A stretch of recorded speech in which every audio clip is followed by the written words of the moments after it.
Olá, muito boa tarde. Começa agora o Agrimercado, mercado agrícola no meio do dia.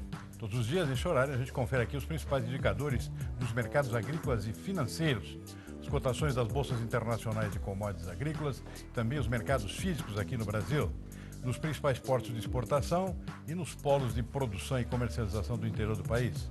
Tudo com o nosso objetivo diário de posicionar agricultores, pecuaristas, agroempresários, agroinvestidores também sobre oportunidades de negócio e de investimentos enquanto os negócios estão acontecendo aqui no Brasil e em todo o mundo. A gente começa o programa dessa segunda-feira, abrindo a semana aqui, dando uma espiada naqueles indicadores básicos do dia a dia. Começando pelo dólar. Moeda americana operando com alta agora de 0,4%, R$ 3,75 é a cotação nesse início de tarde. Bovespa opera em alta de 0,4%, acima de 104 mil pontos. Dólar Index lá fora operando com alta de 0,2%. É um indicador que mede o valor da moeda americana em relação a outras moedas fortes. E preços do petróleo caindo um pouco hoje, na Bolsa de Nova York menos 0,9%, e em Londres o petróleo tipo Brent caindo 0,4%. Cotações das commodities agrícolas, soja em queda hoje na Bolsa de Chicago, pelo menos por enquanto, o mercado está em pleno andamento nesse início de tarde, 0,9% abaixo de sexta-feira. A semana passada foi de valorização, tivemos aqui uma alta de 34 pontos na semana. Agora o mercado dá uma descontada aqui e com realização de lucros cai 0,9%. Milho também, milho caindo mais, 1,5%, mas subiu bem mais na semana passada, mais de 3% na semana. Então cai agora 1,5% e o trigo cai mais, 2 pontos percentuais nesse momento. Bolsa de Nova York, algodão subindo, 0,9%, café também, 1,1% nesse momento. Já o açúcar cai, 2,4% na Bolsa de Nova York, o açúcar bruto. Suco de laranja também caindo, 2,2%. E o cacau despenca aqui, 3,6%, pelo menos por enquanto, lá na Bolsa nova-iorquina. E a gente começa o programa desta segunda-feira aqui, dando a conferir também nas condições climáticas, Brasil afora. Sobre esse assunto eu vou conversar agora com o agrometeorologista Alexandre Nascimento, da Rural Clima.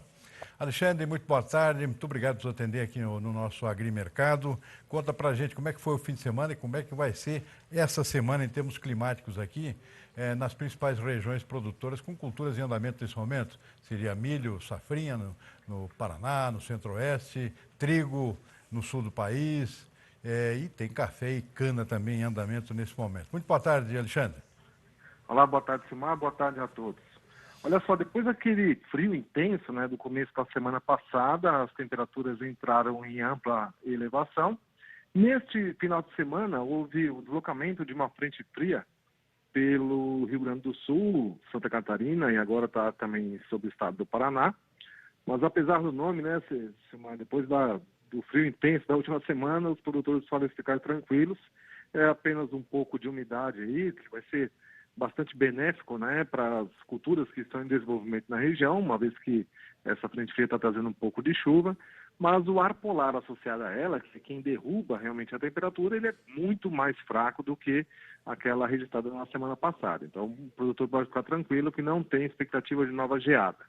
Essa frente fria, ela se desloca rapidamente para o oceano, até pode provocar um pouquinho de chuva aí no estado de São Paulo, no sul do Mato Grosso do Sul, mas é uma chuva bem rápida mesmo, rapidamente ela vai embora para o oceano. Então, os trabalhos aí de colheita, eles devem seguir sem nenhum problema, tanto no estado do Paraná, quanto em Mato Grosso do Sul e São Paulo, em relação à cana. Pensando aí no milho, safrinha, milho segunda safra, as condições são bastante favoráveis aí aos trabalhos de colheita, de norte a sul do Brasil. Em relação à expectativa de uma nova forte frente fria capaz de provocar aí temperaturas muito baixas como o da última semana, não tem essa expectativa aí no radar aí de pelo menos 3 semanas, ou seja, a situação volta a ficar bastante favorável aí a todas as culturas aqui no nosso Brasil.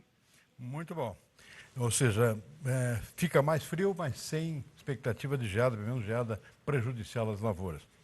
Agora, Alexandre, tem notícia dos Estados Unidos, lá como é que está o clima lá, no nosso principal concorrente? O mercado aí está sendo muito influenciado pelas condições climáticas, nessa safra americana que está em andamento. Começou muito mal, com excesso de chuvas, inundações. Agora parece que está correndo o inverso, ou seja, está faltando chuva já em alguns lugares. É isso mesmo, hein?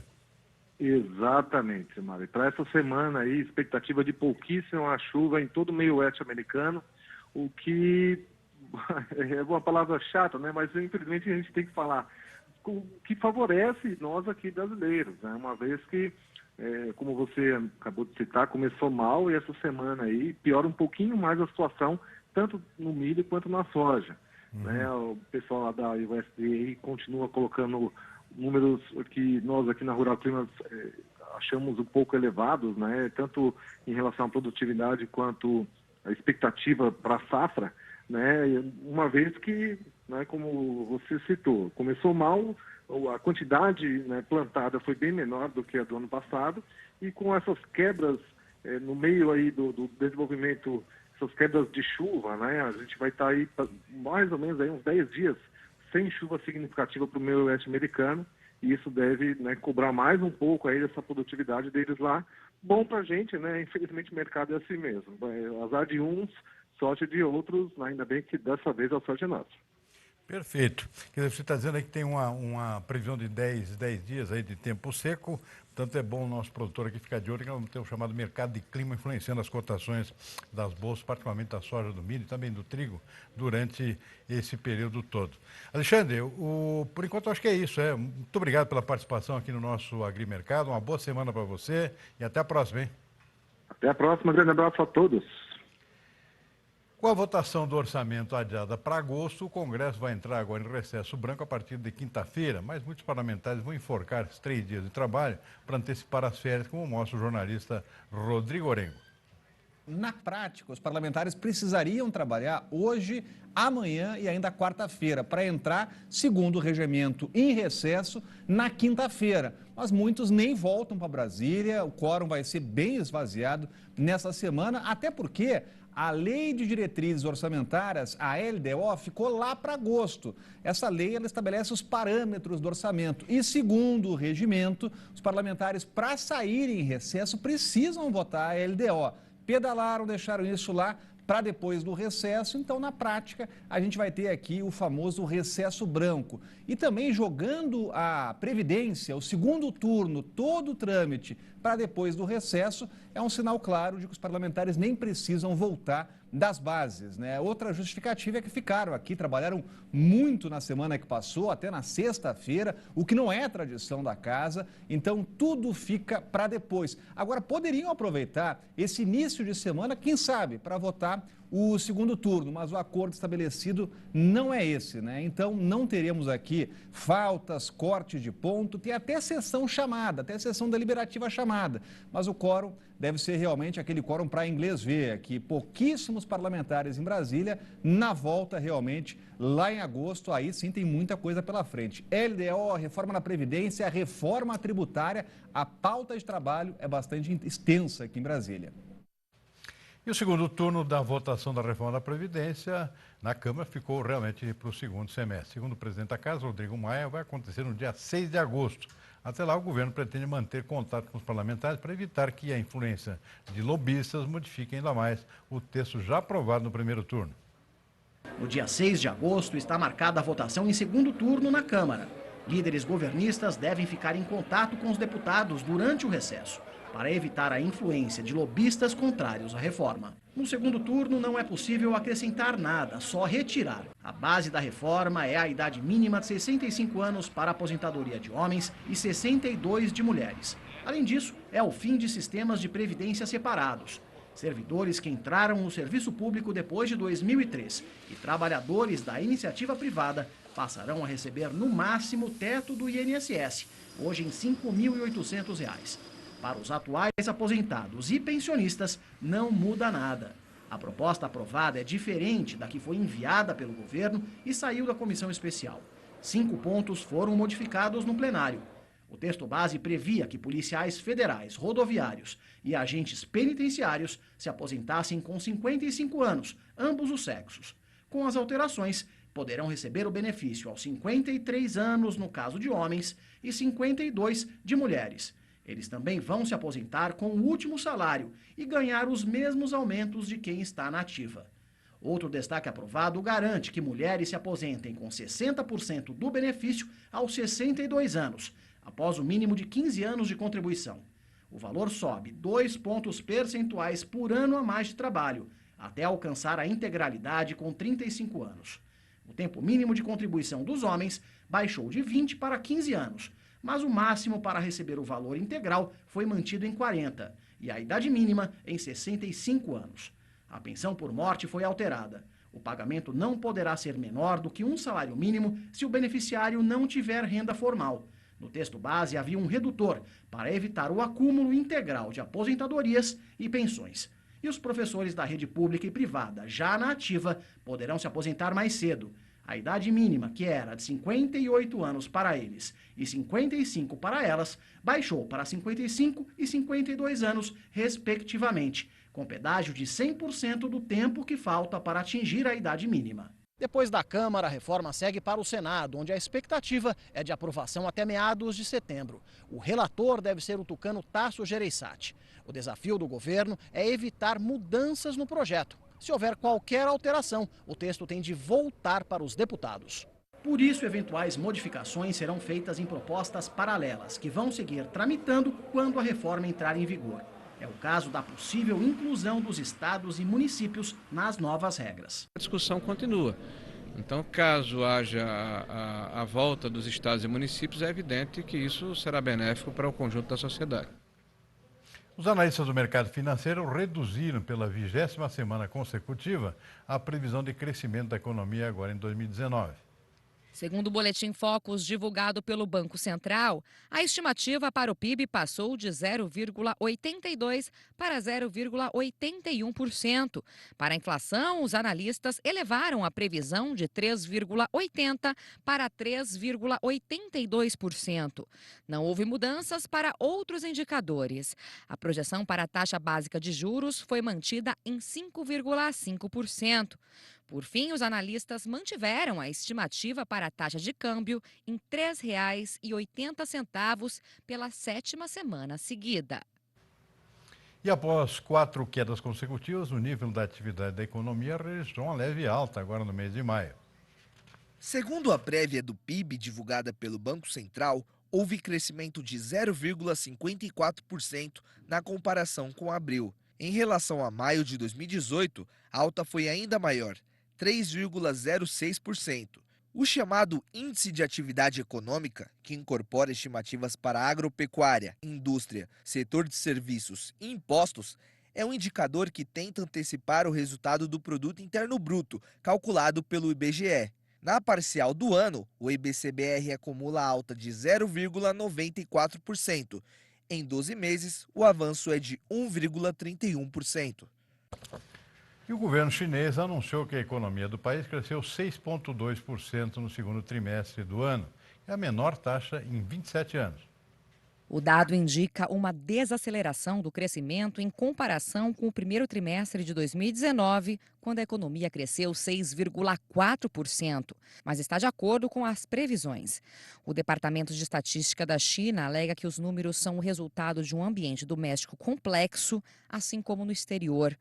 Pequim está em uma disputa comercial com os Estados Unidos que influenciou negativamente o crescimento e que não tem previsão de terminar. Diante do cenário desfavorável, iniciou um programa de estímulo econômico, aumentando investimentos do governo e reduzindo impostos.